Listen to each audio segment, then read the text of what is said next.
Hi sir, నమస్తే. నమస్కారం అండి. అమ్మ హ్మ్. 2 సార్లు 2 బరువైన సమయాల్లో యూజ్ చేస్తాం సార్. అమ్మ అంటే ఒక ఎమోషన్. అవును. అమ్మా అన్నామంటే ఓకే. బాధ. అవును. కానీ ఆ అమ్మే అమ్మా అని సాగదీసే సమయం. పెయిన్ అది. ఎందుకొస్తుందో తెలీదు. నిర్లక్ష్యం. ఎప్పుడు కూడా ఏ వుమన్ అయినా కూడా తనకి తను లాస్ట్ అండ్ లీస్ట్ ప్రిఫరెన్స్ ఇచ్చుకుంటుంది సార్. యాహ్! ప్రతి తన డే టు డే లైఫ్‌లో వెంపర్లాడుతా ఉంటది. మార్నింగ్ లెగ్సిన దగ్గర నుంచి రాత్రి పడుకునేదాకా. సో, అలాంటి వుమన్ మనతో ఒకరు కనెక్ట్ అయ్యారు sir. Who just directly want to talk to you about her pain. Okay. So, చాలా మంది కూడా కాలు నొప్పి ఏమో అని స్ప్రేస్ కొట్టేసుకోవడం, లేదంటే అప్పటికప్పుడు పెయిన్ కిల్లర్స్ తీసుకోవడం చేస్తూ ఉంటారు. అవును. ఆ ప్రాబ్లమ్ కాస్త ఇంతింతై, అంతింతై పెరిగి పెద్దవుతా ఉంటది. అవును. సో, తన ఎలాంటి ప్రాబ్లమ్ ఫేస్ చేస్తుంది? దానికి మీరు ఎలాంటి సజెషన్ ఇస్తారు? మీ ఇద్దరి కాన్వర్సేషన్ చాలా మందికి కోట్లాది మందికి అది ఉపయోగపడొచ్చు కదా! అవును. So, if you permit can I call her? Sure, why not? Hello. Hello. Sudharani గారండి? అవునండి. మీరెవరండి? నమస్తే అండి. నేను కీర్తి సుమన్ టీవీ నుండి కాల్ చేస్తున్నాను. Okay ma'am. నమస్తే. నమస్తే. యెస్. మీరు రాజా గారితో మాట్లాడతానని మెయిల్ చేశారు కదా! అవును మ్యామ్. సో, డాక్టర్ రాజా గారు మనతో పాటు ఉన్నారు. మాట్లాడండి. క్లియర్‌గా ఎక్స్‌ప్లెయిన్ చేయండి. Okay ma'am. యాహ్! చెప్పండి. హలో. నమస్కారం సార్. చెప్పండి మా. నమస్తే. ఈ రైట్ సైడ్ కాలు ఉంది కదా, ఆ! ఈ కాలు చాలా నొప్పిగా ఉంటుంది, వాస్తూ ఉంటుంది. రైట్. అయితే ఇది నేను మామూలుగా, ఎందుకంటే నేను హౌస్ వైఫ్ సార్. అవును. అయితే ఇంట్లో పనులు, పిల్లల్ని డ్రాప్ చేయడం, పికప్ చేసుకోవడం, అలాంటి పనులు అన్ని చేస్తూ ఉంటాను. అలాగే. అట్లా తిరుగుతున్నాను, వస్తుందేమో అనుకున్నాను. అలాగే. కానీ కాదు సార్. మొన్న మేము వీడియో చూసాను మీది. హ్మ్. మీ వీడియో చూసినప్పుడు నాకు ఎందుకో డౌట్ గా ఉంది సార్. నా కాలు ఇలా వాస్తుంది, ఇలా అని అన్నారు. అదే నా ప్రాబ్లం ఏంటా అని. షూర్.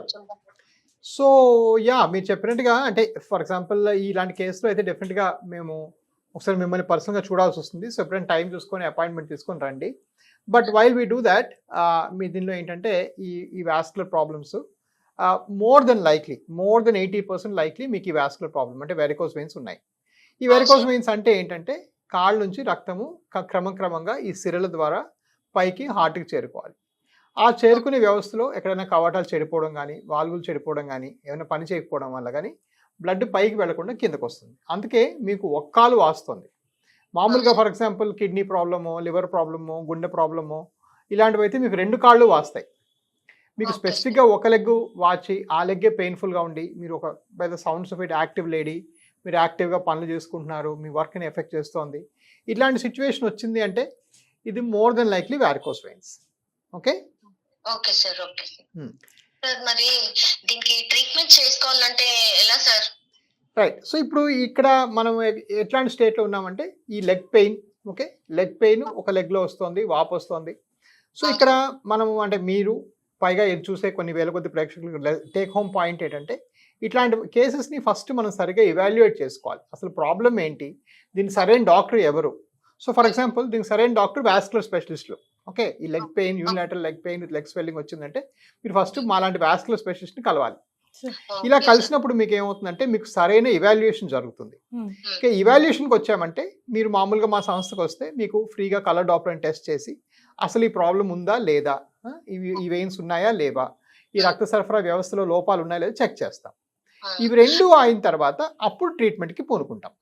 Okay sir. మేము ఒకవేళ ట్రీట్మెంట్ చేసుకోవాలంటే ఎంత, అంటే అమౌంట్ ఎంత ఎక్కువ అవుతుందా, ఇలా తక్కువ అవుతుందా? రైట్. సో, ఒకవేళ ట్రీట్మెంట్ చేసుకోవాలని మనం డిసైడ్ చేసుకుంటే మనం ఏం చేయాలంటే దీనిలో మళ్ళీ 2 పద్ధతులు ఉన్నాయి. ఒకటి ఓపెన్ సర్జికల్ మెథడ్స్ అంటే అవి కట్ చేసి ఆ వెయిన్స్ తీయటం అవన్నీ. అది ఈ రోజుల్లో పెద్దగా మేము చేయం. ఈ రోజుల్లో మనం చేసేవన్నీ కూడాను లోపల నుంచి చిన్న సూది పెట్టి లోపల నుంచే ఎండోవాస్కులర్ పద్ధతిలో చేస్తాం. ఈ ఎండోవాస్కులర్ పద్ధతిలో మళ్ళీ 2-3 రకాలు ఉన్నాయి. ఒకటి సూది పెట్టి లోపల వాటిని లేజర్ ద్వారా బర్న్ చేయడం ఒక పద్ధతి అయితే, ఆ నెక్స్ట్ పద్ధతిలో ఏం చేస్తామంటే సూది పెట్టి లోపల గమ్ లాంటిది విడుస్తాం. ఇది కానీ అది కానీ చేసుకోవాలి. ఇక కాస్ట్ పరంగా చూస్తే ఏంటంటే మీకు సపోజ్ చాలా మందికి ఏంటంటే ఇది వాస్కులర్ కాదు అని మేము నిశ్చయించి కొన్ని సాక్స్‌లో ఇట్లా ఏదో పెట్టడం జరుగుతుంది. అలా అయితే మీకు అసలు కాస్ట్ ఏమీ పడదు. మా దగ్గర కన్సల్టేషన్‌కి అయ్యే కాస్ట్ మీరు కానీ మా హాస్పిటల్‌కి వచ్చి కానీ అపాయింట్మెంట్ తీసుకుంటే ₹600 అవుతుంది. మీరు ఆన్లైన్ గా బుక్ చేసుకుంటే ₹249 కన్సల్టేషన్ మా దగ్గర. ఇది అన్ని దగ్గరలో కూడా అంటే మా బ్రాంచ్లు అన్నింటిలో కూడా ఇదే వర్తిస్తుంది. హైదరాబాద్, విజయవాడ, వైజాగ్ అన్నింటిలో కూడా. అందులో మీకు ఒక ₹5000 స్కాన్ ఫ్రీగానే ఇంక్లూడెడ్. ఓకే అంటే సార్. అది మెయిన్గా ఎందుకంటే ఒక పక్కన ఏదో ఫ్రీబీ ఇవ్వడానికి కాదు, బట్ మా కాన్సెప్ట్ ప్రకారం మంచిగా పేషెంట్ని వ్యారికోస్ పేషెంట్ని ఎవాల్యుయేట్ చేయాలి అంటే స్కాన్ మ్యాండేటరీ. ఇప్పుడు డాక్టర్ స్టెథోస్కోప్ ఎట్లనో ఆ ఒక వాస్కులర్ పేషెంట్కి డాప్లర్ అట్లాంటిది. సో ఐ డోంట్ థింక్ మనం దానికి వేరేగా స్టెథోస్కోప్ పెట్టినందుకు వేరే డబ్బులు తీసుకోలేదు డాక్టర్. అదేవిధంగా మనం యాక్చువల్గా పేషెంట్కి డాప్లర్ చేయడానికి వేరేగా తీసుకోకూడదు అని అడిగితే. సో మేము అది ఎప్పటి నుంచో మా సిస్టమ్ మా ప్రాసెస్లో సెటప్ అయిపోయింది. ఇకపోతే ప్రొసీజర్ చేయాలంటే 60,000 to 90,000 దాకా అవ్వచ్చు. Okay, depends on your me insurance plan. మీకు ఇన్సూరెన్స్ ఉందన్నారు కాబట్టి మా దగ్గర అన్ని ఇన్సూరెన్స్ స్కీమ్స్ అన్ని యాక్సెప్ట్ చేస్తారు. కొంతమంది గవర్నమెంట్ పేషెంట్స్ వస్తారు, వాళ్ళకి ఏమో స్టేట్ గవర్నమెంట్ అప్రూవల్స్ కూడా మా దగ్గర అన్ని ఉన్నాయి.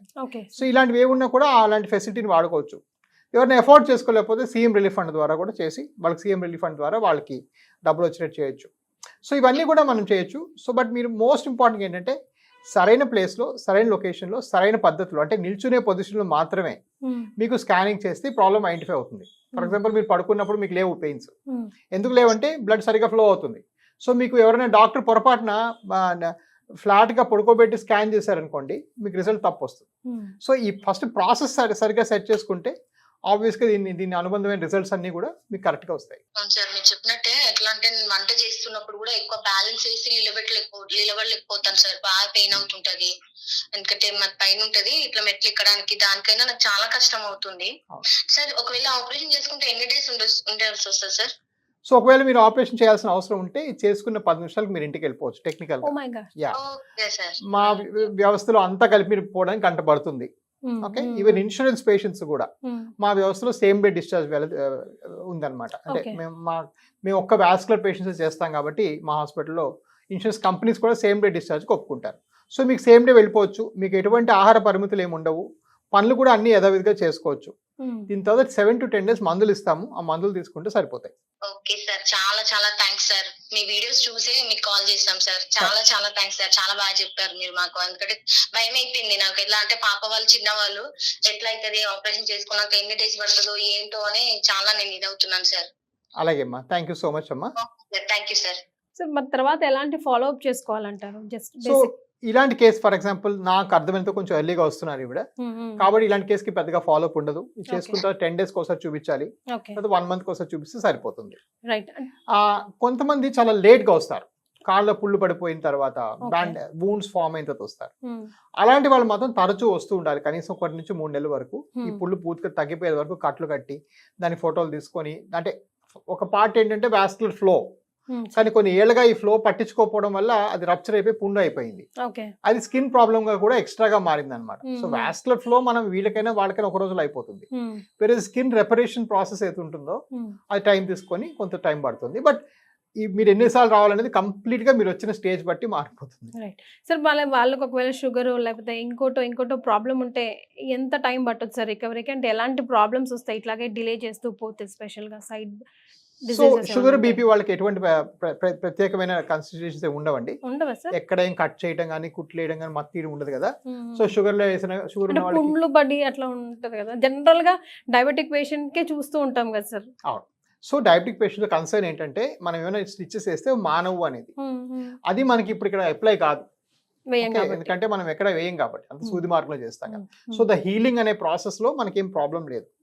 అలానే హైపర్టెన్సివ్స్ లో కూడా ఎటువంటి కన్సిడరేషన్స్ కూడా లేవు. ఇది చేసుకున్న వెంటనే వాళ్ళు వెళ్ళిపోవచ్చు, వాళ్ళకి ఎటువంటి రిస్ట్రిక్షన్స్ కూడా ఉండవు. ఒకవేళ నేను స్ట్రెయిన్ అయ్యాను అందుకే ఇలా వస్తుందేమో అని అట్లనే పోస్ట్పోన్ చేస్తూ పోతే worst of the worst situation ఎక్కడ వరకు వెళ్ళొచ్చు సార్? రైట్, వదిలేస్తే ఎట్లాంటి కాంప్లికేషన్స్ వస్తాయి. రైట్, సో ఫస్ట్ లెవెల్లో ఏంటంటే ఆఫ్ కోర్స్ ఇది ఒక పెయిన్, ఈ పెయిన్ వల్ల వచ్చే ప్రాబ్లమ్స్, పెద్ద పనులు చేయడం ప్రిఫర్ చేయరు చాలా మంది, ఆ చేసే ఎక్సర్సైజ్ కూడా మానేస్తారు. యాక్చువల్గా అలా మానితే యాక్చువల్లీ వెయిన్స్ పెరుగుతాయి, ఇన్ఫాక్ట్ ఈ మూవ్మెంట్ వల్ల వెయిన్స్ తగ్గుతాయి కాస్త. సో చాలా మంది వెయిన్స్ పెయిన్స్ ఇవన్నీ ఉన్నాయి, ఎందుకులే కొన్నాళ్ళు రెస్ట్ తీసుకుందాం పడుకుందాం అని అట్లా ఇంకా ఫర్దర్ స్లో అయిపోతా ఉంటారు. So that's one end of the spectrum, అంటే ప్రాబ్లమ్స్, నొప్పులు, బాధలు. But other end of spectrum లో ఏంటంటే ఉబ్బిన వేసే బ్లడ్ క్లాట్ అవుతుంది. అలా ఉబ్బిన వేసే బ్లడ్ క్లాట్ అయితే సూపర్ఫిషియల్ వెనస్ థ్రాంబస్ అంటాం. అదే కానీ లోపలికి స్ప్రెడ్ అయితే దాన్ని డీప్ వెనస్ థ్రాంబస్ అంటాం. ఇంకా పైకి స్ప్రెడ్ అయితే హార్ట్కి వెళ్తే అది పల్మనరీ ఎంబలిజం అంటాం. సో ఇవన్నీ కూడా ఏంటంటే డేంజరస్ కాంప్లికేషన్స్. ఈ క్లాట్స్ పైకి వెళ్ళి హార్ట్ స్ప్రెడ్ అవ్వడం అనేది చాలా డేంజరస్, కొంచెం లైఫ్ థ్రెటనింగ్ కూడా అవ్వచ్చు. రెండో రౌండ్ ఆఫ్ కాంప్లికేషన్స్ ఏంటంటే ఆ ఏరియాలో బ్లడ్ సరిగా సర్క్యులేట్ అవ్వదు. సర్క్యులేట్ అవ్వకపోవడం వల్ల చాలా మందికి ఏంటంటే తరచూ ఇన్ఫెక్షన్స్ వస్తుంటాయి.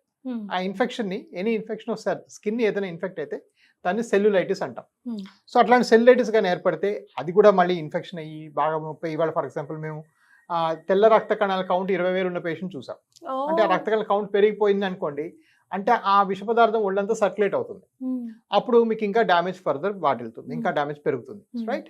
సో ఆ సెల్యులైటిస్ రావచ్చు, కొంతమంది సెప్టిక్ కూడా రావచ్చు, సెప్సిస్లో కూడా